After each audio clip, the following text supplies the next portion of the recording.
when it comes to this compendious problem of success in life and how to achieve success in life, I think it's something that we all really want out of life. Obviously, we all want to be successful. We all want to consider ourselves successful.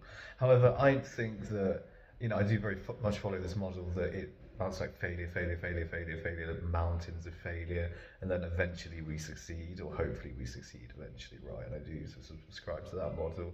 But I've tried, a huge number of things in my life, being a writer, stand-up comic, business person. Started various businesses like a magazine and a publishing house for publishing my books, a political social media platform which I started back when I was 24 or 23. Now I'm working on this engineering firm called Astrodyne Rocket Jet, trying to put fusion reactors into space and so on. And it's all very, very ambitious stuff. And I don't know like how doomed to failure it all was. I guess like looking back in retrospect, a lot of it was doomed to failure, or I even felt it was doomed to failure to begin with, without really before I really started on the endeavours. And obviously I acknowledge failure is a very important part of success. It's a huge learning curve to try something and fail. And yeah, I have no real problem with being a huge failure, which is what I am. I guess I am, someone who's failed often in life. I mean, in stand-up comedy, I've bombed on stage many, many, many times. Probably as many times as I've made people laugh to a tolerable level. I've bombed, right? And it's the bombings that kind of keep you going with that path as much as it is the successes, if you see what I mean. And it's not obviously been a total failure in my life, I don't think. It's been a kind of a peppering of failure and success. Or we get failure, at times, and then succeed a little bit, and then fail a little bit, or more than a little bit, and then succeed a little bit, or more than a little bit. And I guess it's just a matter of becoming consistently successful or consistently good at something that you do. And I don't really know what it is that I need to focus on in life very often. I don't know what I need to keep doing or ditch. I have a very hard time procrastinating and and prioritizing what I do in life. And I think I do, very, very important things. I think my engineering work and my work in physics, theoretical physics and cosmology, I think that's all very important stuff that I want to continue doing. So, I mean, it seems to me as though I've failed, and I feel like a failure as well, and that's, I think, also important. I feel that I failed in life. But then again, I think I'm only 30 and I've got, loads of my life ahead of me. Not my whole life ahead of me, but quite a great deal of my life still ahead of me. So it's not all bad. I do acknowledge that also. And I don't know what I need really in life. I think I need a partnership of some description. I think I need to be. I think I need a business partner, really, who knows what they're doing in engineering and things, and who is an engineer and who is qualified as an engineer to raise the status of Astrodyne Rocket Jet above my kind of non-degree qualified asses level in terms of how the organisation appears, and for them to lead a team of engineers while we together pick apart and discuss the ideas central to the projects, whatever those will end up being, whether they're hypersonics or fusion in space, fusion propulsion, warp propulsion, even very possibly. I'm thinking about those sorts of ideas, space towers, huge rockets, these kind of things. And I need someone really to rein me in, possibly, someone who's up for that challenge. And I don't know. I'm just like noticing the cow tattoo on my arm. Obviously, that symbolises dairy farming to me, or farming in general, and the importance of that in my life. And I kind of, on a level, I got into all that to do, like to learn how to work hard, to learn how to work very, very hard. You know what I mean? Which is what you have to do in dairy farming. You have to work very, very hard. And I did even think that I maybe wanted my life to be that, in farming. And I keep thinking at times that I want to just go back and be a farmer. And I can, I guess, probably get another job in a dairy farm and do that again and maybe make a career out of it, but it's just all the other things I do, they keep getting in the way of it. And I know that, I have, greater loves in my life than that. And things I think I need to do in life other than that. So, it, books to write, stand-up comedy to do, if nothing else, and it's stupid, really.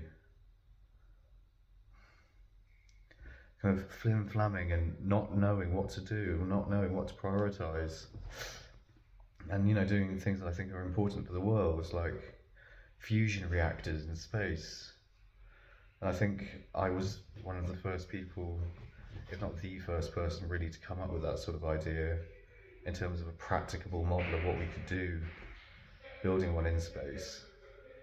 And I think space is the perfect environment for nuclear fusion, and via microwaves and so on, we can transmit the energy back to Earth and have maybe more energy than we know what to do with, right? And it'd be a great thing for humanity. And warp propulsion would be a great thing for humanity if we could get that going. And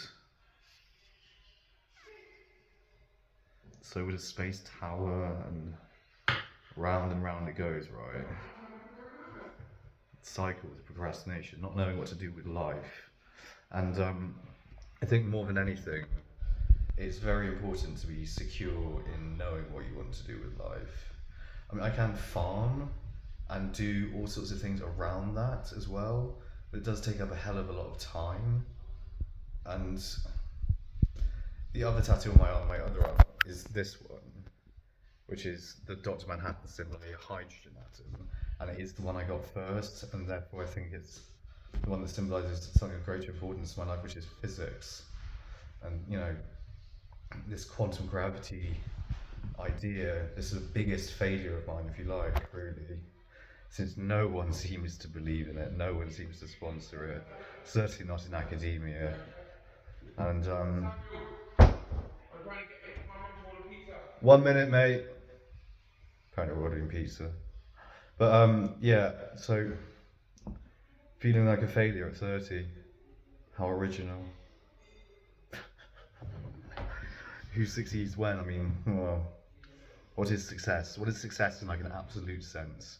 I guess it's when all the money comes flowing in, right? You do gain the prestige and the reputation and the status and crucially the money and all this sort of thing when you do succeed for real. But I don't know, when that point is in my life. I guess only time will tell, and I just have to keep doing what I'm doing, which is, frankly, yeah, the engineering work, the physics work, the maths work, the work in the sciences, the writing as well, which I write a compendious amount of non-fiction, also in addition to the fiction that I write, and I write science fiction in addition to that. So I was always going to get onto some sort of scientific track.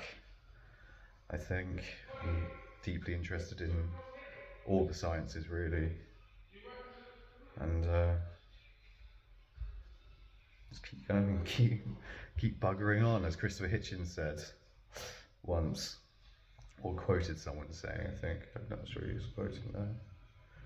But yeah, that is the travail, isn't it, between success and failure, and this sort of differential platform that we ascribe to ourselves in very kind of subjective terms, between a path in life that is, of course, peppered with successes, peppered with failures, yet in a sort of generalized sense, at any given moment we consider ourselves either a success or a failure.